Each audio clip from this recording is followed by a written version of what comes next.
Good morning student.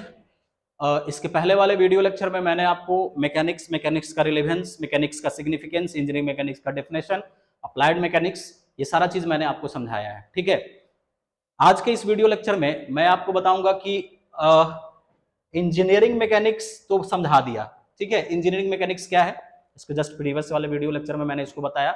आज के इस लेक्चर में मैं आपको बताऊंगा कि बाबू ये जो आपका क्लासिफिकेशन है मैकेनिक्स का, उसको कैसे कैसे क्लासिफाई किया जाता है।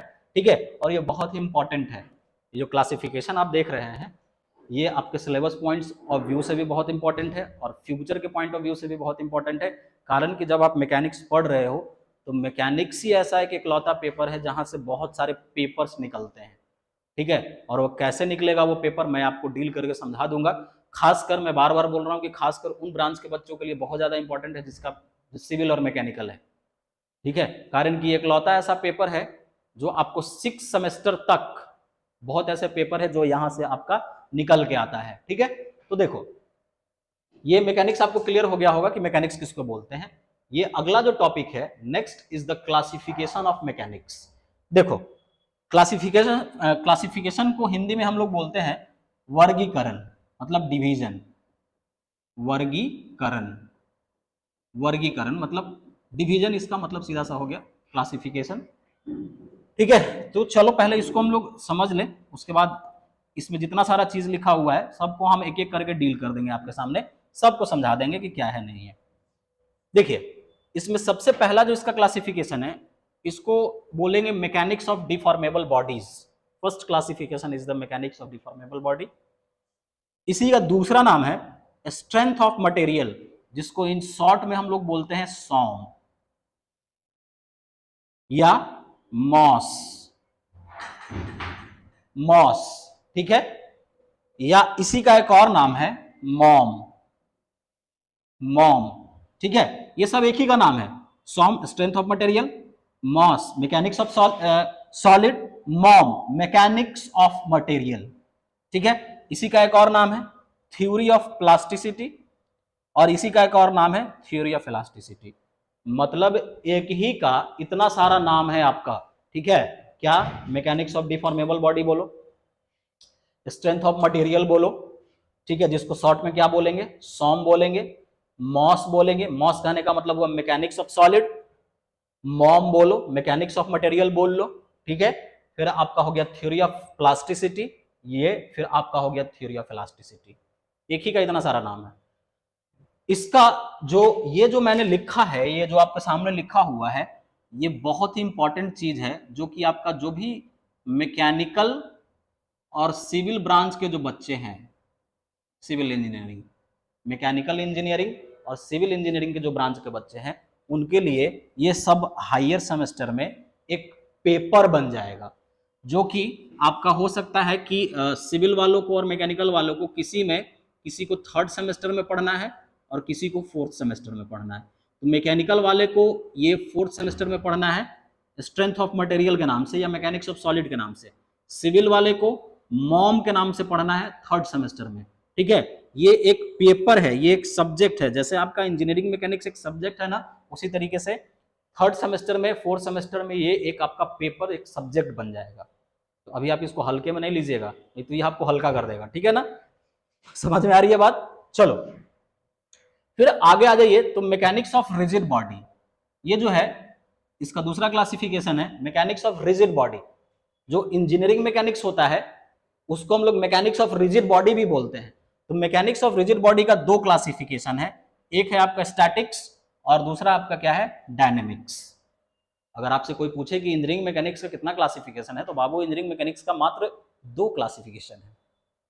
ठीक है, मैकेनिक्स का कितना क्लासिफिकेशन है, तो मैकेनिक्स का ये क्लासिफिकेशन है। इंजीनियरिंग मैकेनिक्स का मात्र 2 क्लासिफिकेशन है, एक है आपका स्टैटिक्स, एक है आपका स्टैटिक्स पहला, और दूसरा वन इज द क्या डायनेमिक्स। ठीक है, क्लियर है।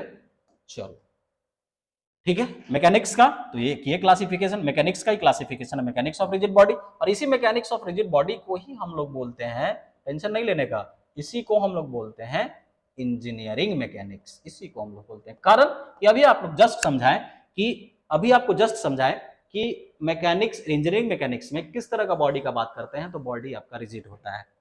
क्लियर? अब ये आपका इसका दो क्लासिफिकेशन है, एक स्टैटिक्स है और दूसरा आपका क्या है, डायनेमिक्स। और डायनेमिक्स का भी दो क्लासिफिकेशन है, एक को बोलते हैं काइनेमेटिक्स और दूसरे को बोलते हैं काइनेटिक्स। इसके नीचे में काइनेटिक्स लिखा हुआ है, ठीक है, इसके नीचे में काइनेटिक्स लिखा हुआ है। अगर आपको कोई कंफ्यूजन है तो यहाँ से इसको देख सकते हैं कि काइनेटिक्स लिखा हुआ है कि नहीं, ये आपका काइनेटिक्स है। ठीक है, चलिए आगे आ जाइए। फिर इसका अगला जो क्लासिफिकेशन है वो है फ्लूइड मैकेनिक्स। ठीक है, next classification is the fluid mechanics, जिसको इन शॉर्ट में हम लोग बोलते हैं एफएम। इन शॉर्ट में हम लोग क्या बोलते हैं, एफएम। ठीक है, अब एफएम में भी बहुत सारे, अब बोलेगा सर एफएम में क्या है, 98.3 एफएम है क्या, तो नहीं, वो अलग चीज है, ये अलग चीज है। ये एफएम जो है ये भी जिनका ब्रांच आपका civil engineering plus mechanical engineering है, उनके लिए फिर हायर सेमेस्टर में, उनके लिए फिर ये हायर सेमेस्टर में एक सब्जेक्ट बन जाता है। जिस तरीके से ये आपका एक पेपर बना उसी तरीके से ये आपका एक पेपर बन जाता है। ठीक है, सिविल और मैकेनिकल के लिए, तो सिविल वाले इसको फोर्थ में पढ़ेंगे, फोर्थ सेम में, और मैकेनिकल वाले इसको थर्ड सेम में पढ़ेंगे। ठीक है, फोर्थ में सिविल का नाम सिर्फ बदल जाता है, HFM के नाम से उसको पढ़ते हैं, hydraulics and fluid mechanics. Civil वाला मैकेनिकल वाला इसको पढ़ता है फ्लूइड मैकेनिक्स के नाम से। देखो कितना इंपॉर्टेंट और कितना धांसू चीज है ये। ठीक है, और कैसे है इसका क्लासिफिकेशन ये भी आपको समझ में आ रहा होगा कि इकलौता एक ऐसा सब्जेक्ट है जहां से कैसे कैसे पेपर आपका निकल रहा है। तो ये भी आपका पेपर है जिसको हम सॉम बोलेंगे, ये भी आपका एक पेपर है जिसको हम इंजीनियरिंग मैकेनिक्स बोलेंगे। ठीक है, ये भी आपका एक पेपर है जिसको हम लोग एफएम बोलेंगे, जो तीसरा चौथा सेमेस्टर में आना शुरू हो जाएगा। यहां से भी कुछ पार्ट है जो मैं आपको समझा देता हूं। आपका जो सिलेबस बना हुआ है इंजीनियरिंग मैकेनिक्स का, तो इंजीनियरिंग मैकेनिक्स के सिलेबस में मात्र आपको यही दो टॉपिक पढ़ना है, मैकेनिक्स ऑफ रिजिड बॉडी और स्टैटिक्स। अगर आपसे कोई पूछे कि सर इंजीनियरिंग मैकेनिक्स का कौन सा सेक्शन आप पढ़ते हैं डिप्लोमा फर्स्ट सेमेस्टर या सेकंड सेमेस्टर के अंदर में, तो सिर्फ आप स्टैटिक्स का पोर्शन पढ़ते हैं, डायनेमिक्स का पोर्शन आप नहीं पढ़ते हैं।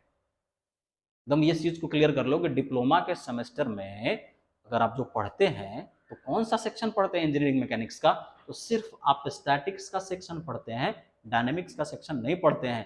तो ये आपका ये दो टॉपिक सिर्फ आपको पढ़ना है इंजीनियरिंग मैकेनिक्स के अंदर में। अब बोलेगा सर ये कहाँ पढ़ना है, तो ये भी आपको पढ़ना है डिप्लोमा में ही पढ़ना है, फर्स्ट सेमेस्टर सेकंड सेमेस्टर में ही पढ़ना है, जिसमें आपका आया होगा फिजिक्स 1, जिसमें आपको unit measurement, laws of motion, rotational motion, work power energy, ये सारा चीज ये आपको पढ़ना है। ये डायनेमिक्स का सेक्शन आपको वहां पे पढ़ना है। तो डिप्लोमा के पॉइंट ऑफ व्यू से देखा जाए तो यहाँ से कितने सारे पेपर्स निकल गए, तो यहाँ से अगर देखा जाए तो 4 पेपर, एगो सॉम हो गया, एगो ये आपका इंजीनियरिंग मैकेनिक्स का ये हो गया, फिर ये अप्लाइड फिजिक्स का पार्ट हो गया, और फिर ये आपका क्या हो गया, एफएम का पार्ट हो गया। ये इतने सारे चीजें हैं जो आपको समझना है। अब यहाँ पे कुछ कुछ टर्म लिखा हुआ है, जैसे आइडियल फ्लूइड किसको बोलेंगे, विस्कस फ्लूइड किसको बोलेंगे, कंप्रेसिबल फ्लूइड किसको बोलेंगे, तो ये फ्लूइड का टाइप है। तो ये आपको पढ़ना है, डिटेल में आपको पढ़ाया जाएगा जब हायर सेमेस्टर के अंदर में आइएगा। तो these all are the broad classification of क्या, योर मैकेनिक्स। क्लियर? ठीक है, और कैसे कैसे इस सारी चीजों को ब्रॉडली कवर अप कर रहा है ये भी आपको समझ में आ रहा होगा कि कैसे कैसे कवर अप करना है। तो इस पेपर को थोड़ा सा अच्छे से प्यार से समझते हुए, ठीक है, मेहनत करते हुए पढ़ना है। ठीक है, आपको कहीं किसी तरह का कोई परेशानी नहीं होगा, इतना कॉन्सेप्ट आपको दिया जाएगा, एकदम भर के न्यूमेरिकल कराया जाएगा, कारण कि पूरा पूरा न्यूमेरिकल पेपर है। ठीक है, ये आपको क्लासिफिकेशन आपको समझ में आया होगा। अब इसमें जितनी सारी चीजें हैं, जैसे mechanics of deformable body, mechanics of rigid body आपको समझा ही दिया, फिर आपका मैकेनिक्स ऑफ फ्लूइड या fluid mechanics, statics, dynamics, kinetic, kinematics, kinetics, ideal, real, मतलब फ्लूइड के बारे में बता दूंगा। ठीक है, इन सब को एक एक करके हम डिफाइन करेंगे। तो डिफाइन किसको करेंगे, एक इसका डेफिनेशन लिखेंगे, ये तो आपको बता ही दिया, एक इसका डेफिनेशन बताऊंगा, एक इसका डेफिनेशन बताऊंगा, एक इसका डेफिनेशन बताऊंगा, एक इसका डेफिनेशन बताऊंगा, एक इसका डेफिनेशन बताऊंगा। ये सब चीजें हैं, ये जब आप हायर सेमेस्टर में आइएगा तो आपको डिटेल में आपको पढ़ना होगा। तो जो यूज की चीजें हैं वो यूज से ज्यादा मैं आपको बता रहा हूँ, ठीक है ना। तो ये सारा चीज, और ये सब आता है एग्जाम में, स्टैटिक्स किसको बोलते हैं, डायनेमिक्स किसको बोलते हैं, काइनेमेटिक्स किसको बोलते हैं, काइनेटिक्स किसको बोलते हैं, ये एग्जाम के अंदर में आपको डिफाइन करने के लिए या शॉर्ट नोट्स में या ऑब्जेक्टिव टाइप के क्वेश्चन में ये सब पूछता है, ठीक है। तो यहाँ से आपका सिलेबस शुरू हो गया है, तो ऐसा मत समझिएगा कि सर सिलेबस बाद में शुरू करेंगे, ये भूल के भी सोचने की गलती आप नहीं करेंगे, ठीक है। चलिए आगे देखते हैं कि क्या है, आगे चीजों को समझते हैं एक एक करके। देखो अभी जस्ट बताया कि मैकेनिक्स ऑफ सॉलिड, देखो इन शॉर्ट में मैकेनिक्स ऑफ सॉलिड को ही हम बोलते हैं क्या, मॉस। अभी तो आपको समझाएं, क्या समझाएं कि मॉस को ही बोलते हैं MOS, इसी का एक और नाम है mechanics of solid, mechanics of solid बोल लो। इसी का एक और नाम है सॉम, स्ट्रेंथ ऑफ मटेरियल बोल लो, मटेरियल एक ही का बहुत सारा नाम है। फिर तीसरा बोल लो मॉम, जिसको हम लोग बोलेंगे मैकेनिक्स ऑफ मटेरियल बोल लो, ठीक है। फिर इसी को और भी बच्चे, सिविल के बच्चे इसको और भी नाम से पढ़ते हैं, मैकेनिक्स ऑफ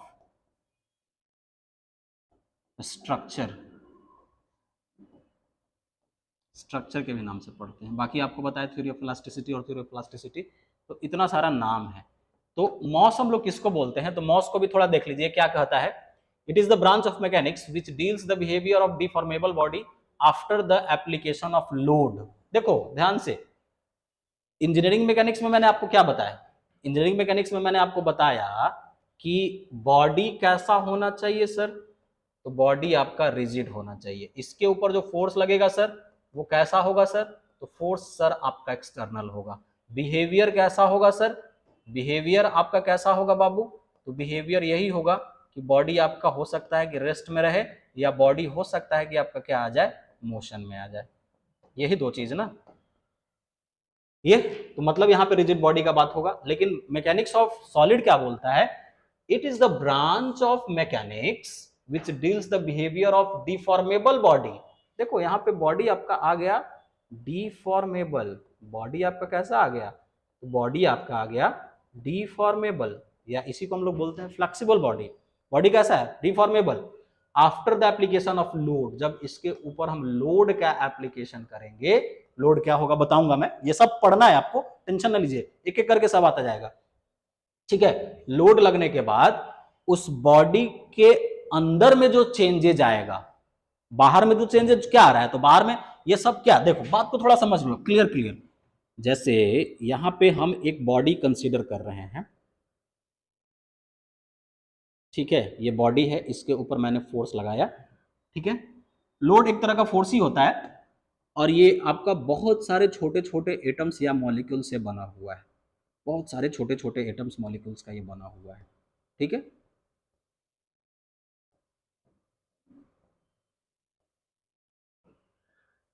ठीक है, अभी थोड़ी देर के लिए हम इसको मान के चल रहे हैं कि ये रिजिड बॉडी है। जैसे ही आप इस बॉडी के ऊपर फोर्स लगाइएगा तो बॉडी के अंदर में क्या आएगा, मोशन, ठीक है। और अभी थोड़ा देर पहले भी मैंने आपको ये बताया है कि दुनिया में परफेक्टली रिजिड नाम का कोई भी चीज एग्जिस्ट नहीं करता है, ठीक है। आपने जैसे इसके ऊपर फोर्स लगाया तो ये सब एटम मॉलिक्यूल एक दूसरे से क्या है, कनेक्टेड है, स्ट्रांगली बॉन्डेड है, सब एक दूसरे से स्ट्रांगली बॉन्डेड है, बंधा हुआ है, ठीक है। मान लो कि ये एक पहला है और ये दूसरा है, जैसे ही आपने इसके ऊपर फोर्स लगाया तो आपको तो बाहर ही से दिख रहा है कि बॉडी के अंदर में मोशन आया, तो बॉडी हो सकता है कि रेस्ट में रहे, या बॉडी हो सकता है कि आपका क्या आ जाए, मोशन में आ जाए। मतलब एक्सटर्नली आपको आंख देख रहा है कि बॉडी आगे की तरफ बढ़ा या रुका हुआ है, ठीक है। लेकिन जब ये फोर्स का एप्लीकेशन आपने इस F फोर्स का एप्लीकेशन किया, तो दो एटम्स और मॉलिक्यूल्स के बीच इंटरनली क्या इफेक्ट हो रहा है फोर्स लगने के बाद, ये इंजीनियरिंग मैकेनिक्स नहीं बताता है, ये कौन बताता है, तो उसका ब्रॉड डिटेल में स्टडी हम लोग मॉस के अंदर में करते हैं। मतलब एकदम सीधा सा बात समझ लीजिए प्रैक्टिकली, कि जैसे मान लो कि दो दोस्त है, एक फ्रेंड ए है और एक फ्रेंड आपका बी है, ठीक है। दोनों में काफी ज्यादा घनिष्ठता है। ए ने क्या किया कि बी को मारा, एक थप्पड़ लगाया एकदम खींच के मुंह के ऊपर, जैसे ये बी के ऊपर एक थप्पड़ लगा तो बी का मुंह हो गया लाल। तो एक्सटर्नल फोर्स लगने के कारण एक्सटर्नली आपको दिख रहा है कि बी का मुंह जो है वो मुंह उसका लाल हो गया, लेकिन बी को कितना गुस्सा आया, इंटरनली उसके अंदर कितना चार्ज डेवलप हुआ, कितना उसको गुस्सा आया ए के फोर्स लगने के बाद, वो बउआ ए को नहीं पता होगा। वो किसको पता चलेगा? तो वो बी को पता चलेगा। तो इसके अंदर इसके द्वारा लगाए गए फोर्स से अंदर में उसको क्या क्या इफेक्ट में क्या क्या चेंजेस आना शुरू हुआ, उसके बारे में जहां तुम पढ़ोगे वो क्या कहलाएगा? Mechanics of solid. मतलब बाहर का इफेक्ट अगर आप कहीं पढ़ रहे हैं बॉडी के ऊपर, बाहर का इफेक्ट, बाहर फोर्स लगने के कारण, तो वो कहलाएगा आपका इंजीनियरिंग मैकेनिक्स। लेकिन फोर्स लगने के बाद बॉडी के अंदर में क्या हुआ उसके बारे में आप जहां पढ़िएगा वो कहलाएगा आपका मैकेनिक्स ऑफ सॉलिड या स्ट्रेंथ ऑफ मटेरियल या मैकेनिक्स ऑफ मटेरियल। जो कहना है, जो बोलना है आप बोल लो, ठीक है। तो ये चीज क्लियर हो गया होगा कि दो एटम्स और मॉलिक्यूल्स के बीच में इंटरनली क्या इफेक्ट हुआ। तो इफेक्ट यहां पे क्या होगा? तो इफेक्ट इसके अंदर में ये आएगा आपका, इफेक्ट इसके अंदर में ये आएगा, ठीक है। इफेक्ट इसके अंदर में ये आएगा, जैसे वहां पे मैंने आपको क्या बताया कि वहां पे बॉडी रेस्ट में रहेगा या बॉडी मोशन में आ जाएगा। तो यहां पे होगा कि बॉडी के अंदर में तो पहला डिफॉर्मेशन आया। डिफॉर्मेशन कहने का मतलब बॉडी के शेप और साइज में चेंज आया। बॉडी के अंदर में स्ट्रेन डेवलप कर जाएगा। अब स्ट्रेन क्या होता है ये थोड़ा सा आपको फिजिक्स 1 में पढ़ाया गया होगा। बॉडी के अंदर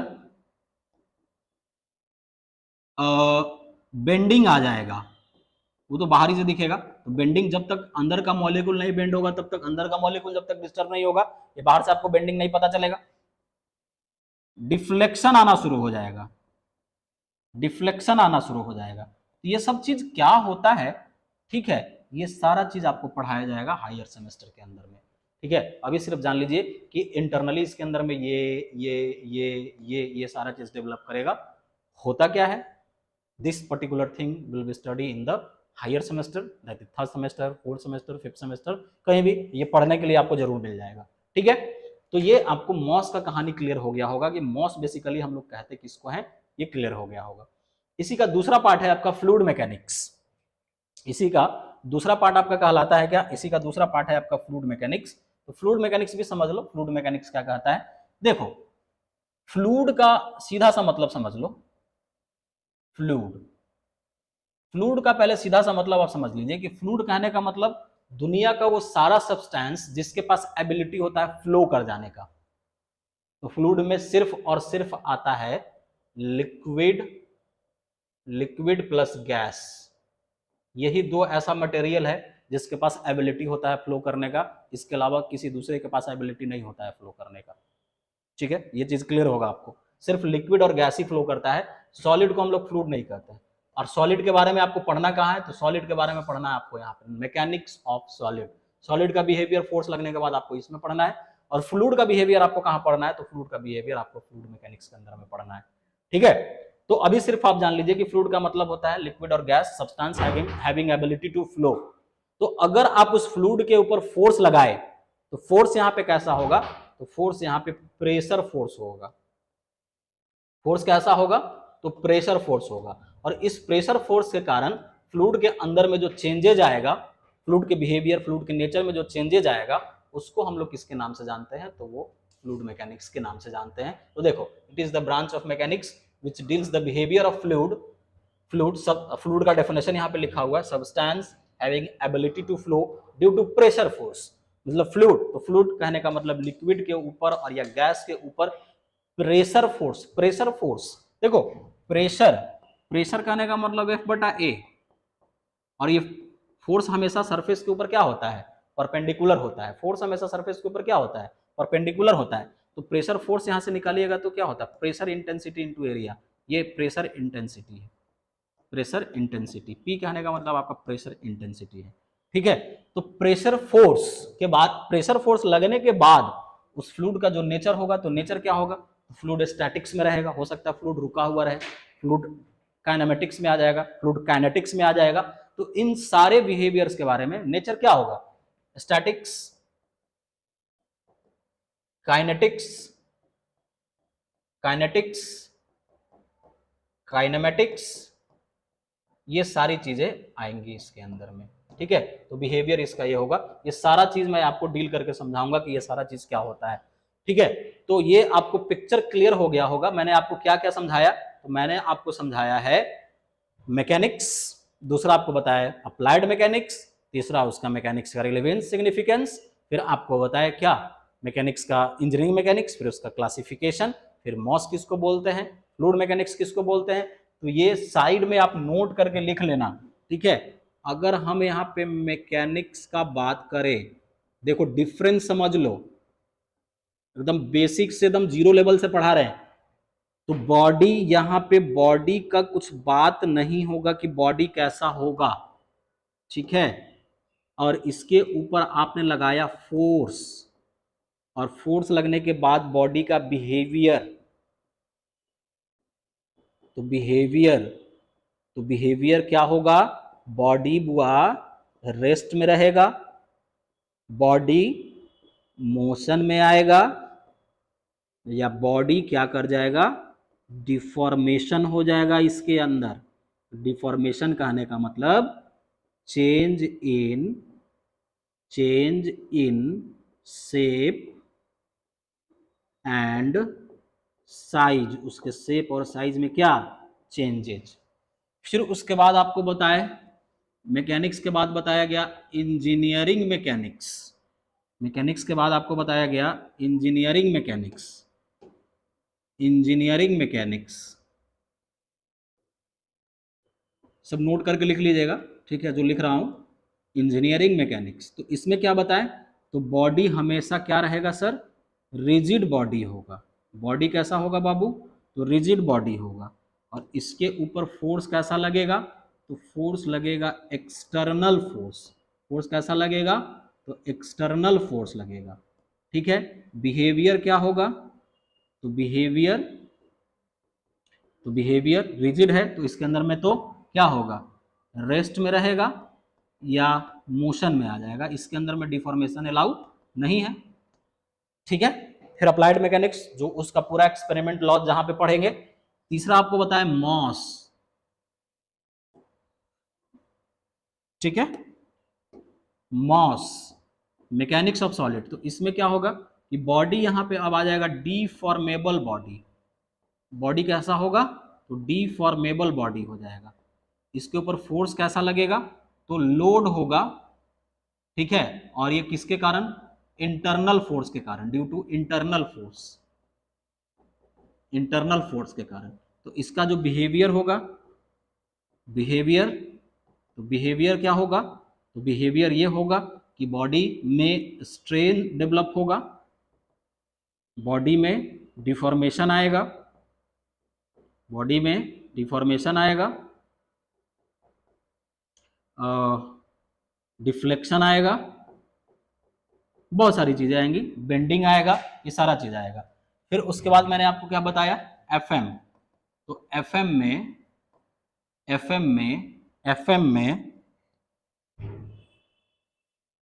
आ जाइए, फ्लूइड मैकेनिक्स जिसको बोलेंगे एफएम। तो एफएम में मैंने आपको क्या बताया कि बॉडी की जगह यहाँ पे अब आपका फ्लूइड आ जाएगा, और फ्लूइड के बाद यहाँ पे क्या आ जाएगा, प्रेशर फोर्स इसके ऊपर लगेगा, प्रेशर फोर्स, और देन ये इसका नेचर बिहेवियर। तो बिहेवियर ये होगा, इसमें स्टैटिक नेचर होगा, दूसरा डायनेमिक काइनेटिक का नेचर आएगा, काइनेटिक्स का, और तीसरा काइनेमेटिक्स का।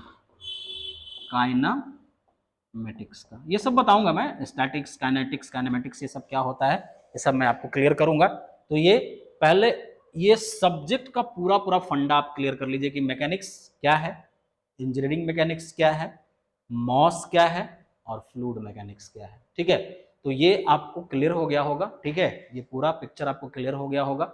ये टेबल को आप सुंदर से पहले आप अपने कॉपी के ऊपर नोट करेंगे, एक प्रॉपर नोट्स बनाते चले जाएंगे, ठीक है। तो आज के इस वीडियो लेक्चर में इतना ही रखते हैं। बाकी जो नेक्स्ट वीडियो लेक्चर में आएगा उसके बाद के टॉपिक को देखेंगे, समझेंगे, जानेंगे, ठीक है। तब मिलते हैं अगले वीडियो लेक्चर में। Thank you.